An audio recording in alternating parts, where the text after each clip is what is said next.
Hai guys, welcome to my channel. Di channelnya Mas Hobi nih. Hopefully kalian nonton ini dalam keadaan yang baik ya. Ini video pertama gua. Semoga gua bisa konsisten untuk buat video untuk sharing hobi-hobi gua yang mungkin sama dengan kalian. Mulai dari otomotif, mobil motor, hewan, bola, olahraga, sampai mungkin tanaman ya kalau ada yang sama. Di video pertama gua ini, gua bakal share tentang mobil daily driver gua atau kuda kerja gua, yaitu Mercedes-Benz G300 tahun 95 yang merupakan W463 generasi yang pertama. Ini kondisi harian aja, kebetulan lagi apa adanya, belum sempat gue cuci dan diberesin. Tapi sebelumnya ini gue ambil videonya di FH dan visipnya Undip ya. Terima kasih, tempatnya bagus banget. Kebetulan karena aku mau review mobil gue ini apa adanya, bukan cakep-cakepin kayak pos-pos jualan.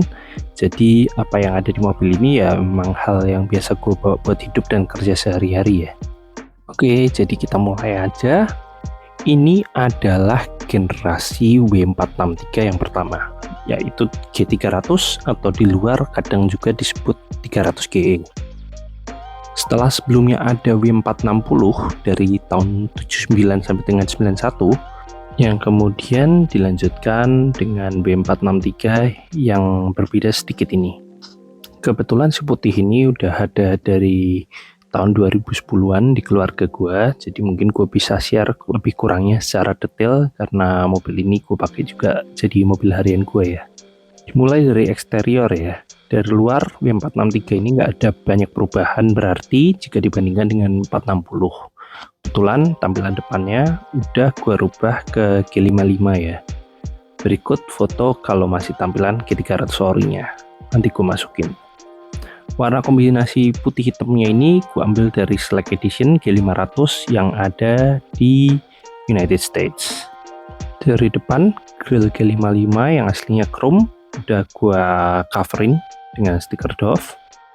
Lalu tambah headlamp G55 juga yang bentuknya ada proyektor ini dan tapping lampu yang udah ada DRL-nya. Sedangkan kalau G300 sendiri memang belum ada lubang DRL-nya ya, tapi overall sama sih. Di 463 ini tapping fendernya juga kotak, berbeda dengan 460 yang masih ada cekungannya di samping ya.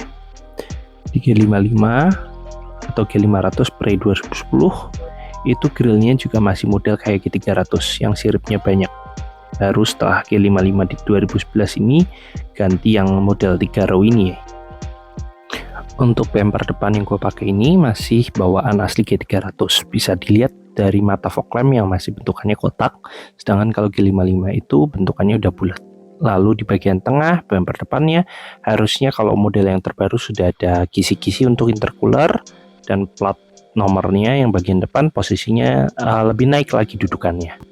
Ini lebih close up-nya lagi dari bagian depan mobil gua.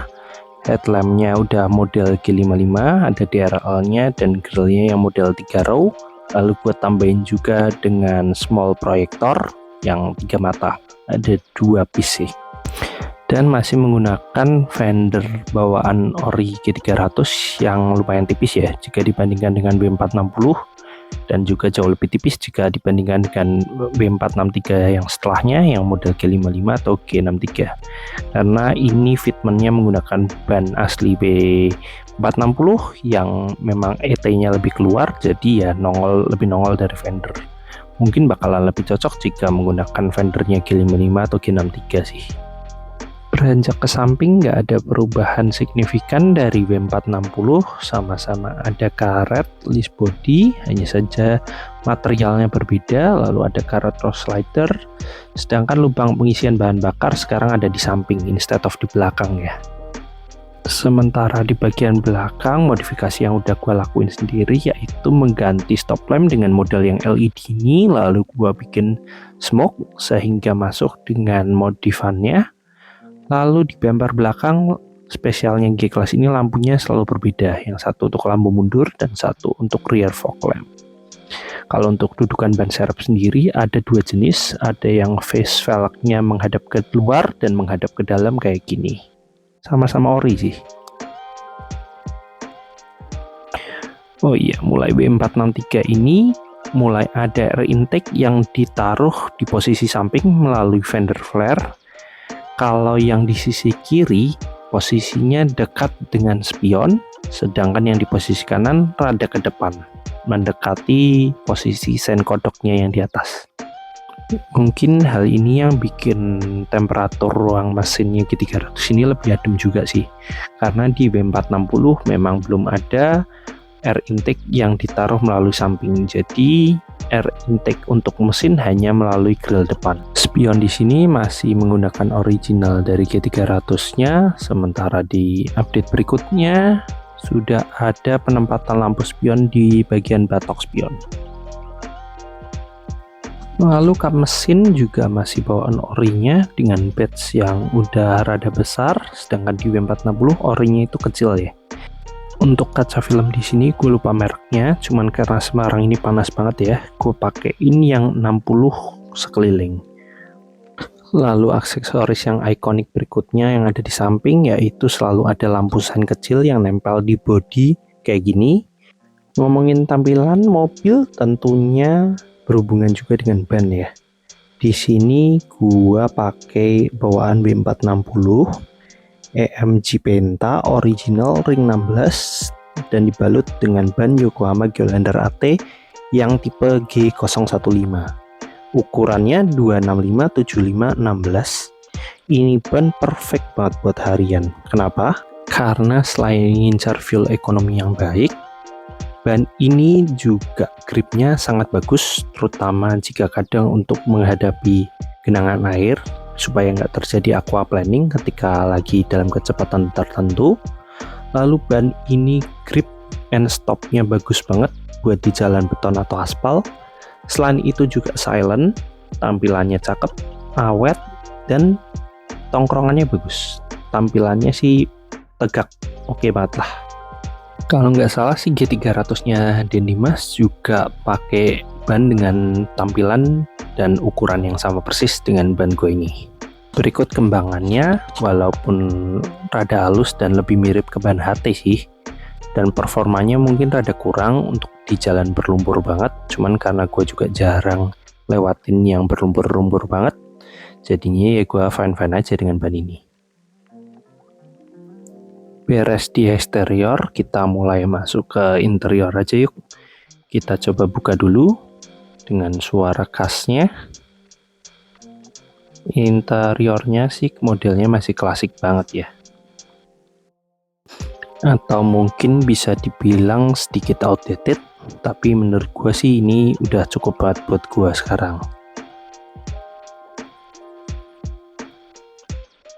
Speedometernya simple, ada penunjuk kecepatan, oil pressure, sisa fuel, dan temperatur, lalu RPM dan juga jam. Ada beberapa lampu lagi seperti lampu dim, water level, ABS, temperatur ruang, dan lain-lain. Lalu sedangkan untuk switch headlamp ada di dashboard sebelah kanan, itu di samping setir, nah kayak gini. Lalu setirnya juga masih klasik, model palang 4. Nothing too much sih. Sedangkan di bagian tengah ada tombol-tombol untuk differential locker, lalu fog lamp, rear wiper, rear defogger, lampu hazard, switch AC, dan lain-lain.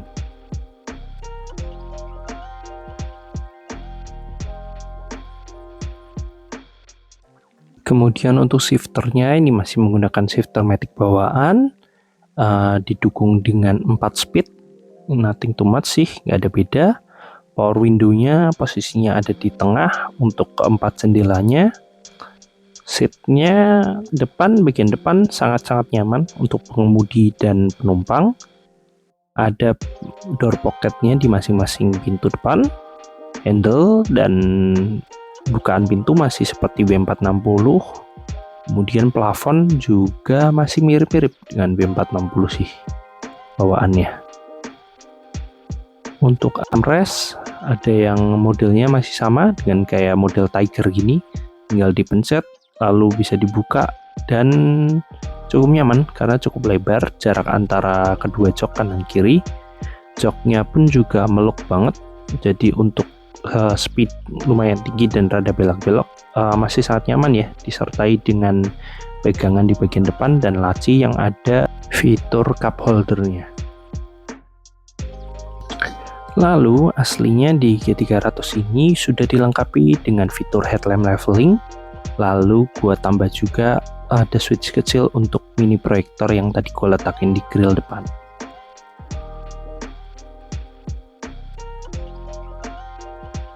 Sedikit tambahan juga, model wood panelnya ini kebetulan gue lupa namanya, tapi warna dan bentuknya sudah berbeda dengan G300 yang manual yang tahun 9394, yang dimana mereka warnanya masih muda banget, sedangkan kalau ini mungkin sudah mendekati rosewood ya namanya ya. Di bagian tengah ada cermin utama yang sebetulnya size-nya nggak cukup besar sih. Lalu di atasnya ada lampu cabin yang cukup terang, ada pilihan 2 mata, lalu mati, lalu ada mata kecil untuk baca buku dan lain-lain, dan ada satu pengaturan lagi yang mengikuti dengan terbukanya pintu. Cukup komplit sih buat mobil seumurannya. Sun visornya juga masih utuh, hanya saja materialnya biasa kemakan usia ya, jadi rada ancur dalamannya.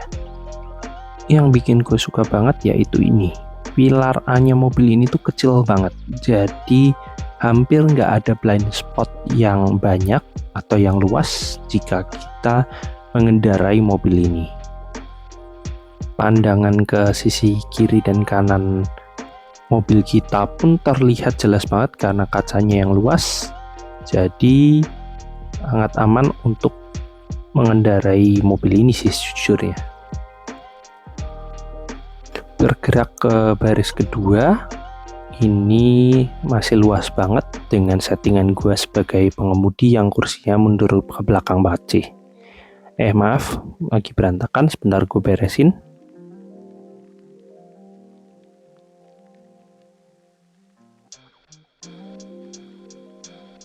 Bisa dilihat dengan posisi kursi driver yang paling mundur pun masih ada sisa space untuk bisa duduk dengan leluasa untuk penumpang di bagian belakang.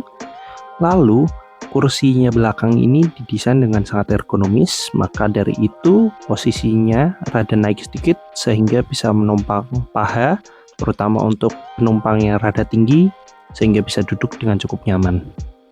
Kita coba naik aja. Di bagian tengah sini, konsol tengah ini masih ada kisi AC untuk mendinginkan bagian belakang ya, terutama di bagian tropis ini kepakai banget, jadi bagian belakang rada sedikit lebih dingin. Posisinya ketika duduk pun gue yang lebih dari 180 cm masih ada cukup headspace dan cukup leg space untuk bisa duduk dengan nyaman.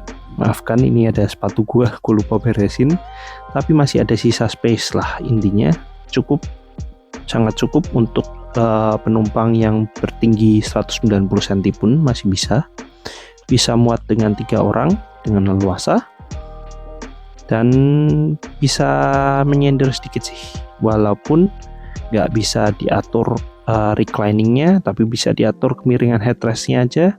Buat gue sih udah lebih cukup ya. Sisa headspace-nya juga masih jauh, jadi nggak takut ketika ada goncangan kita bakal nyundul plafon. Untuk door trim di baris kedua masih sama dengan bagian depan, modelnya soft touch kulit, lalu nggak ada perubahan berarti kecuali nggak ada door pocketnya aja. Sedangkan untuk buka power window kita nggak perlu mengakses lewat konsol tengah sana, lalu karena ada tambahan switch power window di pilar B yang bisa diakses oleh penumpang di baris kedua. Yang berbeda dengan kebanyakan mobil yaitu kursi bagian belakang dari kursi baris pertama dan baris kedua ini menggunakan hard frame ya, bikin desainnya jauh lebih maco. Lalu untuk recline dan decline-nya ini menggunakan model putaran ya, seperti modelnya Recaro. Even ini posisi berkendara gue cukup tegak, tapi ketika gue mundurin sedikit lagi pun tetap masih jauh kok dengan lutut penumpang belakang. Lalu untuk safety belt tetap ada settingan pengaturan ketinggiannya supaya nggak nyekek ke leher penumpang atau pengemudi. Sementara itu di baris ketiga atau bagian belakang ini memang banyak peralatan gua, mulai dari air mineral, strap, baju-baju, tow hook, alat-alat seperti dongkrak, obeng, dan lain-lain yang bisa gue gunain untuk bantu orang lain. Lalu juga ada kabel jumper, biasanya gue bawa selalu, dan oli-olian yang cukup sehingga ketika ada trouble di jalan ataupun ada orang yang trouble di jalan, gue bisa membantu dengan karena ada subwoofer yang posisinya di tengah, jadi kursi bagian belakang ini nggak bisa gue turunin. Tapi memang kenyataannya kondisinya gue jarang banget sampai butuh membawa orang 9 di dalam mobil ya. Sedangkan seharusnya kalau subwoofernya nggak ada, kursinya ini kanan kiri bisa diturunin dengan leluasa sih. Gue juga bawa rig yang bisa gue pasang ketika touring, lalu tambahan lap microfiber yang baru sehingga kondisi apapun bisa berguna ya. Ada pegangan juga untuk naik dan footstep yang ada di kanan kiri penumpang, jadi memudahkan penumpang untuk bisa naik ke atas dengan cara pegangan. Didukung juga ada 2 lampu yang cukup terang di bagian belakang, jadi nggak menyulitkan ketika kondisinya lagi gelap ya. Door pocket pintu belakang sendiri pun masih dengan tema yang sama, bentukannya kombinasi antara leather soft touch dan kayak hard frame gitu. Bentukannya bikin elegan, terlihat kokoh, lalu juga didukung dengan rear defogger di bagian kaca belakang yang bisa membantu ketika mobil kita berembun ya. Dilengkapi juga dengan motor wiper di bagian atas, makanya bentuknya cembung. Lalu udah sih itu aja kira-kira.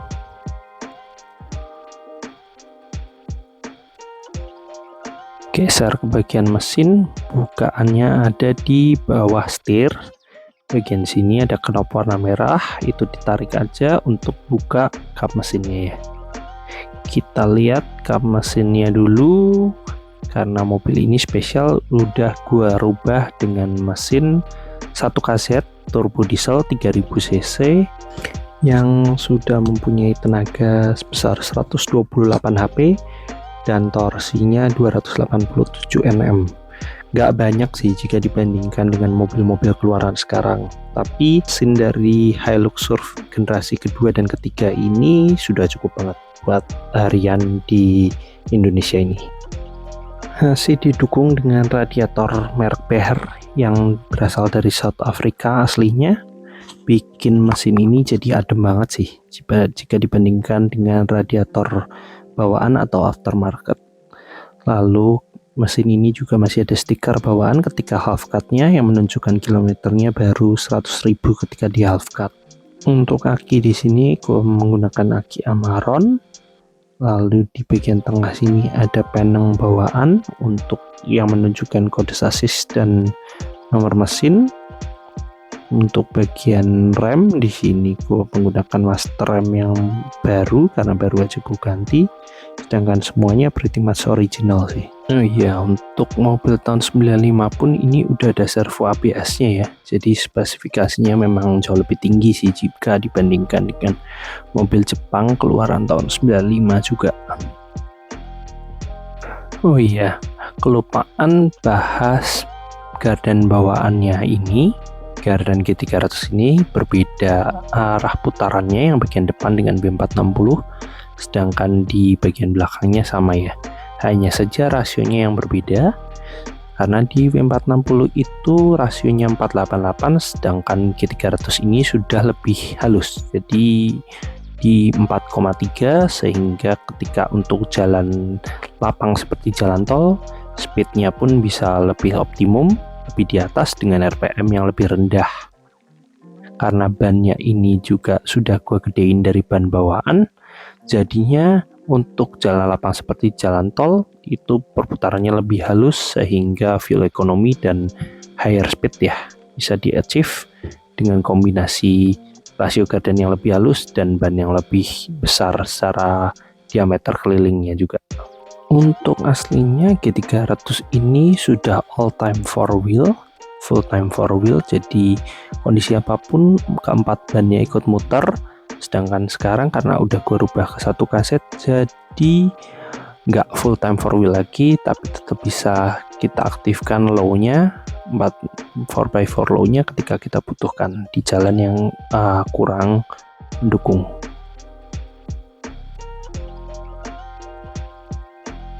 Lalu kita coba dengerin suara engine dan knalpotnya aja ya ketika kita nyalain. Untuk mobil diesel biasain glow plug-nya dinyalain dulu beberapa saat sebelum kita mulai starter ya. Coba kita dengerin langsung suaranya.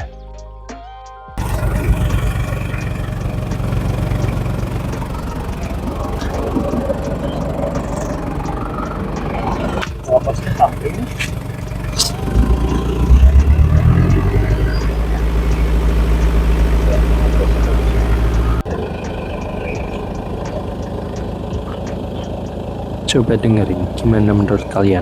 Masih renyah nggak nih suara turbonya? Menurut gue sih masih ya.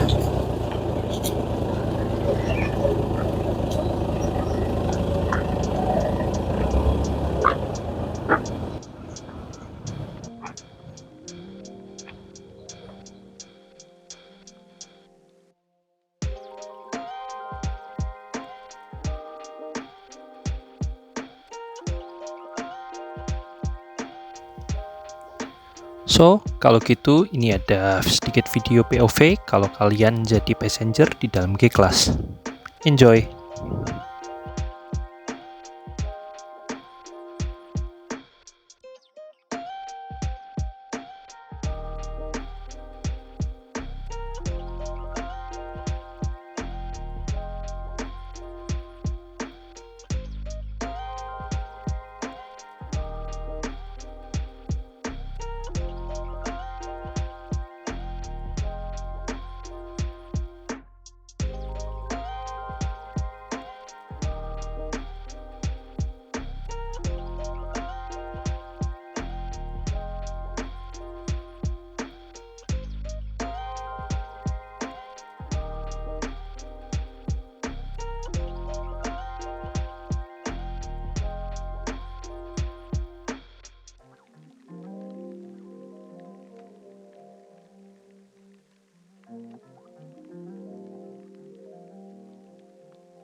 Jadi gimana nih menurut kalian kira-kira setelah lihat review ini, masihkah pengen punya G-Class?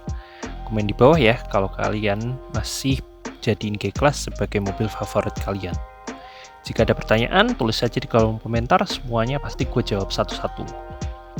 So, kalau suka video ini, please like. Kalau nggak suka, boleh dislike. Boleh juga subscribe kalau pengen ada lanjutan review W460 dan W461 gue ya. See you, and thank you for watching.